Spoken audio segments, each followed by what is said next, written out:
వి gold trusted gold buyers తాకట్టులో ఉన్న బంగారాన్ని విడిపించి ఈ రోజు ఉన్న మార్కెట్ ధరకే కొనబడును.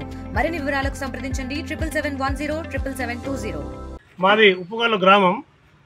గత 3 రోజుల నుండి ఇందిరమ్మ ఇండ్ల లబ్ధిదారులు అని చెప్పిన ఒక లిస్టు వాట్సాప్లో తిరుగుతూ ఉన్నది.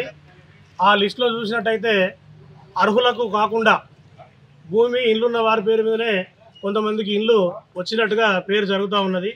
మేము ఈరోజు పంచాయత్ సెక్రటరీ గారి దగ్గరికి వచ్చి ఏం సార్ మరి కమిటీకి సంబంధించి ఎవరు సెలెక్ట్ చేసినారంటే నాకు తెలియదు, ఎంఆర్ఓ గారు ఆఫీస్ నుండి నాకు ఈ లిస్ట్ వచ్చిందని చెప్తున్నారు. ఇందిరమ్మ కమిటీకి కన్వీనర్గా పంచాయత్ సెక్రటరీ గారు ఉంటారు. మరి ఆయనకు తెలియకుండా ఇందిరమ్మ కమిటీ అని మా ఉప్పుగల్లో ఇందిరమ్మ కమిటీ చేసుకుని గ్రామ పంచాయతీ ఆవరణలో కాకుండా వారి వ్యక్తిగత ఆవరణలో ఈ ఇళ్లను సెలెక్ట్ చేసుకోవడం జరిగింది. తక్షణమే ఈ సెలెక్ట్ చేసినటువంటి ఇళ్లను రద్దు చేసి నిజమైన లబ్ధిదారులని గుర్తించి అధికారులు వెంటనే ఉప్పుగల్లు గ్రామానికి వచ్చి మీరు గతంలో ఎంక్వైరీ చేసుకోవడం జరిగింది, ఎవరికి ఇల్లు ఉన్నది ఎవరికి ఇల్లు లేదు అని గతంలో ఎంక్వైరీ చేసుకోవడం జరిగింది. ఆ లిస్టు ప్రకారంగా చూసుకొని ఎవరైతే నిజమైన లబ్ధిదారులు ఉంటారో వారికే ఇల్లు కేటాయించాలనే మేము డిమాండ్ చేస్తూ ఉన్నాము. అంతేకాకుండా ఇదేంటని ఇందిరమ్మ కమిటీ సభ్యులతో మాట్లాడితే నువ్వు బీజేపీ పార్టీ కాబట్టి నీకు ఇల్లు ఇయ్యము, నువ్వు టీఆర్ఎస్ పార్టీ కాబట్టి మీకు ఇల్లు ఇయ్యము అని లోపట ఏదో మాట్లాడిగా తెలుస్తూ ఉన్నది. మేము ఉప్పుగల్లు గ్రామంలో ఉన్నటువంటి కాంగ్రెస్ పార్టీ నాయకులకు మేము ఒక్క విషయం చెప్పదలుచుకున్నాము. ఈరోజు మీరు ఇందిరమ్మ ఇల్లు అని చెప్పుకునేటువంటి ఇల్లు ఇది కేంద్ర ప్రభుత్వం ప్రతి ఇంటికి 1,20,000 రూపాయలు ఇస్తూ ఉన్నది. రాష్ట్ర ప్రభుత్వము 3,75,000 ఇస్తూ ఉన్నది. మరి కేంద్ర ప్రభుత్వం ఇచ్చే ఇళ్లలో మరి మీ వాటా ఏమైనా పార్టీలు గుర్తిస్తాడా? కేంద్ర ప్రభుత్వం మోడీ గారు కరువు పని ఇస్తాడు, ఈ పార్టీ అని గుర్తిస్తాడా?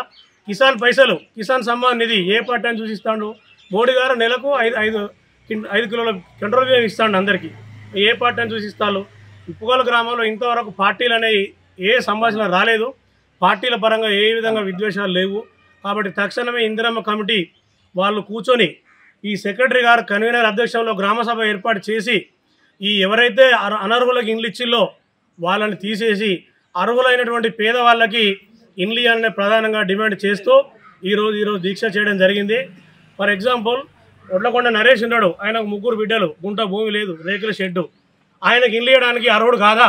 బుర్ర తిరుపతి గౌడ్ ఉన్నాడు, ఆయనకు ఇల్లు భూమి లేదు, జాగ లేదు, ఇల్లు కట్టుకోవడానికి ప్లాట్ ఉంది, ఆయన అర్హుడు కాదా? నెక్స్ట్ అదేవిధంగా ఎండి యాకు పాషా వాళ్ళకు కూడా ఆయన హ్యాండిక్యాప్డ్, ఆయన పెరాలసిస్ వచ్చిన హ్యాండిక్యాప్డ్, ఆయనకు ఇల్లు లేదు, గుంట భూమి కూడా లేదు.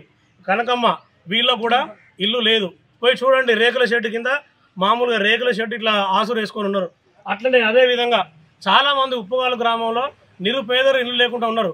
వీళ్ళందరినీ పక్కవ పెట్టుకొని ఏదో ఈయన న్యాయంబడి తిరుగుతాడని ఎంపీటీసో 4 ఇళ్ళు, న్యాయంబడి తిరుగుతాడని సర్పంచ్ 4 ఇళ్ళు, న్యాయంబడి తిరుగుతాడని సభ్యులు మన ఇందిరమ్మ కమిటీ సభ్యులు వాళ్ళు మనిషి 10 ఇళ్ళు పంచుకొని ఈ విధంగా చేయడం జరిగింది.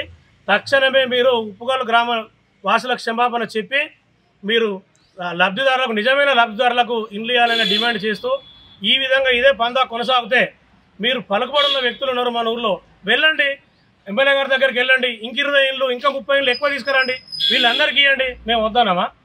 వచ్చిన ఇళ్లకు లబ్ధిదారులకు ఇవ్వకుండా మీ అనుచరులకు, మీ ఇష్టం వచ్చిన వాళ్ళకు, మీకు నచ్చిన వాళ్ళకు, మీ చెప్పు చేతుల్లో ఉండే వాళ్ళకు ఇల్లు ఇచ్చుకోవడం ఇదేం ధర్మం? మీ ఇంట్లోకి వెళ్ళి ఇస్తారా? ఏమన్నా కాంగ్రెస్ పార్టీ ఫండ్లకి వెళ్ళి ఇస్తారా? ఇది గవర్నమెంట్ సొమ్ము, గవర్నమెంట్ ట్యాక్స్లు కడితే వచ్చిన సొమ్ములకి వెళ్ళి మీరు ఇల్లు ఇస్తారు. సెంట్రల్ గవర్నమెంట్ ఒక 5 లక్షలు మీరు ఇల్లు ఇస్తే, ఇందిరమ్మ ఇల్లు ఇస్తే 1,20,000 రూపాయలు సెంట్రల్ గవర్నమెంట్ ఇస్తుంది. అది మీ జేబులకి వెళ్ళి ఇస్తలేరు. మీరు పెత్తనం చేయడానికి మీకు అర్హత కూడా ఏం లేదు. మీరేమన్నా తెలంగాణ అసెంబ్లీ చట్టంలోకి వెళ్ళి వచ్చిలా? ఇందిరమ్మ కమిటీ వాళ్ళు మీరు ప్రజాప్రతినిధులు ఊళ్ళు ఉండరు, వీళ్ళందరూ కూర్చోబెట్టుకోవాలి, ఎవరి లబ్ధిదారులను చూసుకోవాలి, నిజమైన లబ్ధిదారులకే మీరు ఇల్లు ఇవ్వాలి. ఇంకా ప్రభుత్వం నుండి ఏ వచ్చే పథకాలైనా కూడా వీళ్ళందరినీ కూర్చోబెట్టి నిమ్మలంగా అందరినీ కూర్చోబెట్టి నిజమైన లబ్ధిదారులకు ఇస్తే బాగుంటుంది అనే ఆలోచనతోనే మేము చెప్తా ఉన్నాము. కానీ ఇదే విధంగా ఇదే పంతా మీరు కొనసాగిస్తే రాబోయే రోజులలో సర్పంచ్ ఎలక్షన్లు కానీ ఎంపీటీసీ ఎలక్షన్లు కానీ కాంగ్రెస్ పార్టీలను వార్డు నెంబర్ కూడా గెలవనియడం మా ఉప్పుగల్లు ప్రజలని హెచ్చరిస్తూ ఉన్నాము. గత 16 సంవత్సరాల నుంచి ఉప్పుగల్లు గ్రామంలోనే కిరాయి ఉంటున్నాను. నేను బీజేపీ కార్యకర్తను. ఏదేమైనప్పటికీ నేను ఈ ఇందిరమ్మ ఇండ్లకు అర్హుడిని, నా పేరు కూడా లిస్టులో ఉన్నది. ఎందుకంటే ఇంతకుముందు పేరు చదివినప్పుడు నా పేరు ఉన్నది, నాకు వస్తా అనే నమ్మకం కూడా ఉన్నది. మరి నేను బీజేపీ కార్యకర్తనని నాకు ఆ పేరు లేకుండా చేయడం కరెక్ట్ కాదని మా సభ్యులను కూడా అడిగాను. అడిగితే నువ్వు ఎస్పెషల్లీ నీకు అన్ని అర్హతలు ఉన్నాయి కానీ ఇవ్వడానికి ఆస్కారం ఉన్నది కానీ నువ్వు బీజేపీ కార్యకర్తలు అనే చెప్పడం జరిగింది. వాళ్ళకి ఫోన్ చేసి అడిగిన కమిటీ సభ్యులకు. కార్యదర్శిని కూడా అడిగితే నేనేం చేయలేని పరిస్థితి నాకు కూడా తెలియదని చెప్పిండు. ఇక్కడ జరుగుతలే అని చెప్పేసి ఎంపీడీఓ గారి దగ్గరికి పోయినా. ఎంపీడీఓ గారు కూడా నాకు సంబంధం లేదు అన్నాడు. మళ్ళీ తర్వాత ఎంఆర్ఓ దగ్గరికి పోయినా, ఆయన నాకు ఏం తెలియదు అని అన్నాడు.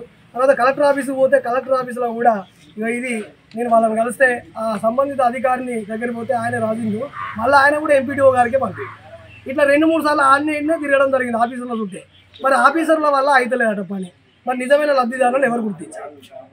ఈ డిమాండ్ నేను ఒక్కనే లేను, నాతో పాటు ఇంకో 20-30 మంది నిజమైన లబ్ధిదారులు ఉన్నారు. ఉప్పుగాల గ్రామంలో వచ్చిన 48 ఇళ్లలో నిజమైన లబ్ధిదారులకు అందాలని నా యొక్క డిమాండు. లేకపోతే లేని ఎడల కంపల్సరీ గ్రామ పంచాయతీ ముందు ధర్నా చేస్తా. 23వ తారీఖు వరకు ఇది క్లియర్ కాకపోతే ఇక్కడనే వంట వరకు కార్యక్రమం చేస్తా. లేకుంటే మీరు ఎంత దూరమైన పోవడానికైనా నేను సిద్ధమే అని కూడా ఈ సభంగా మీకు తెలియజేస్తూ ఈరోజు ఈ కార్యక్రమానికి వచ్చిన ఈ లబ్ధిదారులందరికీ కూడా కృతజ్ఞతలు తెలియజేస్తూ. ఇండియా పాకిస్తాన్ తాజా అప్డేట్స్ కోసం డౌన్లోడ్ చేసుకోండి RTV లైవ్ యాప్.